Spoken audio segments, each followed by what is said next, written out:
S42, war number 4, and we're up against TCN. This time my team will be Tigra, Jabari Panther, and Future Ant-Man. I will be taking path 6 in section 1, as well as that Zemo on the hazard shift node. Then I'm gonna be taking path 8 in section 2, as well as Absorbing Man on that shared fight there, where Rich Get Richer used to be. And finally for the boss island I am gonna be taking the Kingpin mini-boss, as well as the Sasquatch boss. And that is a 7-star rank 2 awakened Sasquatch with over 1,000,000 health. So that's gonna be a fun one. Now real quick before we get started, I wanna highlight something here. At this point I have already tapped to move forward to the next node, but the game didn't let me move. If this happens, do not click on any other nodes, back out and go back in the war map, otherwise the node that you tap next will not be the correct one. Right here I go to the right side. If I pressed the node without reloading the war map, I would have been going on a different path for some reason. It is a bug that's been happening for quite a while now, and it is very unfortunate, especially if you have used up your undo already. So now that that is out of the way, we are starting up here with a Nova on the aggression prowess and critical setup node, and I'm taking this fight with Tigra. Game plan here is very simple. I'm just baiting and punishing his heavy attacks with my heavy attack, building up power to my special 2, as well as those rupture debuffs, and then a single special 2 should be more than enough to take this guy down, even with him reducing the attack by 70% on those unblockable hits. It doesn't matter, Nova goes down, and that's a lot of overkill as well. The section 1 nodes don't really have that much health, so a rank 5 Tigra will take down most opponents pretty much just as fast. Next up we have a Zemo on the hazard shift incinerate and shock node. I'm taking this fight with Future Ant-Man, and I have all the Odin's pre-fights here. The only one I need is the shock resistance one, because Future Ant-Man here doesn't have anything to fight against that unless you bring in a synergy with him, which I didn't have. So basically, Future Ant-Man's awakened ability reduces the duration of incinerate effects by up to 90%, and whenever an incinerate or a bleed effect expires on him, he triggers a regen buff, regening based on his missing health. So with that in mind, the incinerate is not an issue from the hazard shift node. The only problem would be the shock debuffs, but with Odin's 90% shock resistance, I'm just gonna be healing from those as well, making this fight pretty simple.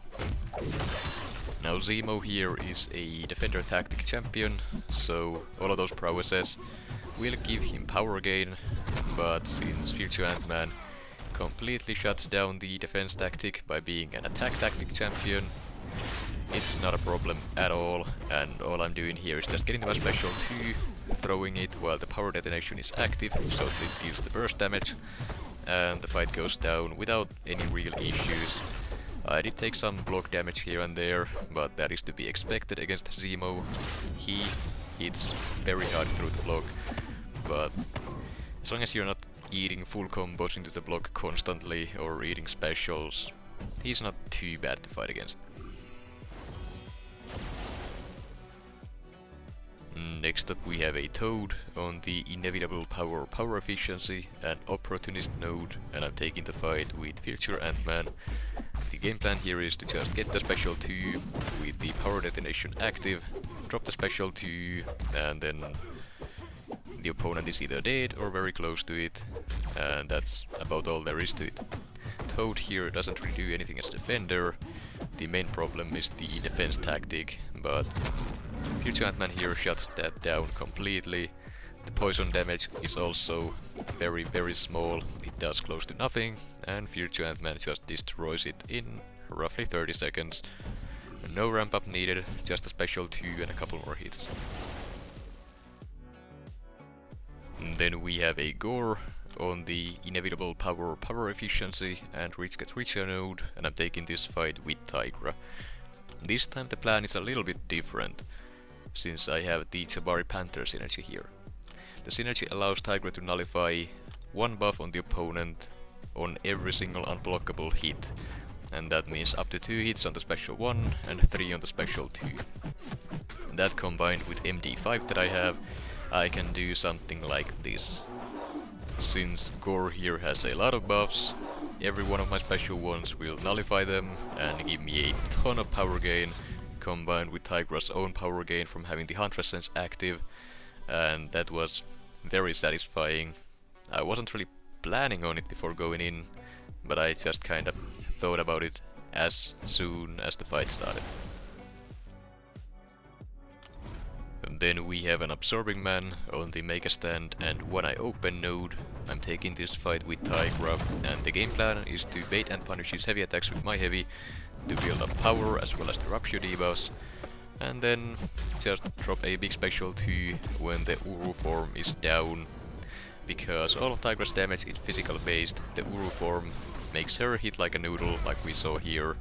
I kinda threw my special 2 too early, and the Uru form got paused by me removing the unblockable buff by hitting him. So the first special 2 was very weak, second one just melted him completely, and he went down in just over 30 seconds. No issues there at all. Now at this point, we have already basically lost the war, so I don't necessarily have to solo my next 2 fights, but I really do not want to die again this season, so I'm gonna be doing my best, boosting as high as I can, and just going in to get the solos.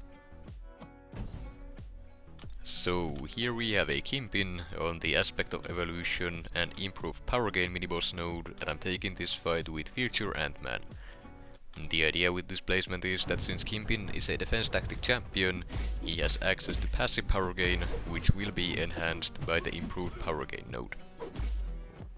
Essentially, and that means that you have to use a strong power control champion or an attacker tactic champion. And luckily, Future Ant-Man is both, so this fight should be very simple. I'm just gonna be getting to my special 2, throwing it while the power detonation is active for the burst damage, and then just gonna be repeating that over and over until Kingpin goes down.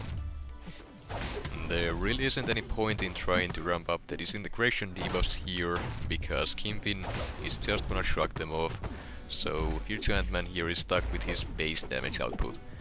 Which is perfectly fine, because as we see here, he still does hit very hard, even without them. The special 2 damage could be a lot higher if you could ramp them up, but that is still not bad. Not bad at all. 16k burst on every single hit, just by using the special during the power detonation. No ramp up needed, no debuffs needed on the opponent. It's great damage. That being said, this Kingpin is gonna be dropping with another special 2 here in a bit. And Future Ant-Man not even close to dropping. Even if I ate a special 2 here or something, he would survive and just regen back most of it due to his damage cap, me running the invulnerability boost, as well as having Odin's protection. And there was no way I was gonna die to that fight. Then we are closing in on the fight that pretty much every one of you have been waiting for. A Sasquatch boss, a 7-star rank 2 awakened Sasquatch boss that I'm taking with Tigra, and I have all the pre-fights here. I have Odin's protection as well as every single one of Mr. Fantastic's pre-fights to help me control his power gain, to help me shut down his regen, to lower his damage with the Inequity Mastery, and then just Odin's protection to make sure I don't die if I eat a combo. This is the only reason I also brought the Jabari Panther synergy this war. I need to be able to get rid of those resistance debuffs whenever they do slip through the neutralize, because the boss node has the opportunist node increasing the defender's attack by 50% for each buff on them. So being able to get rid of those, nullify them to gain power from MD, that is huge. So at this point the plan is to just keep Mr. Fantastic's pre-fights on the opponent the whole fight, keep him cornered, spam my specials, heavy attacks, whatever I can, and just take him down. I don't need to do everything perfect, I'm not gonna go for the special one, miss every single time. I just need to get him down and not make any stupid mistakes or take any stupid risks. Now, one thing I do hate about Sasquatch, especially when taking him with Tigra, is that the spacing for him is a little inconsistent at best. Sometimes when you miss the special one and you go for a heavy attack, your first heavy hit hits, the second misses, and then the third either hits or he punishes you in the middle of the heavy attack. So I did a lot of duels before this, trying to get good and consistent with the spacing, but there was always some little surprise here and there that would catch me off guard, and I was just very worried about this, but luckily this time on the boss node I did manage to take him down without any bigger issues.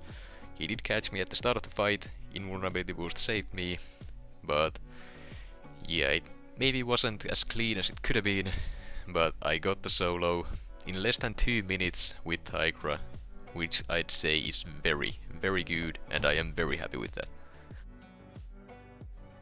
As for the results, we did end up losing the war 3-5. We definitely could have taken this one, but we had some very dumb deaths once again, so it's gonna be another loss for us.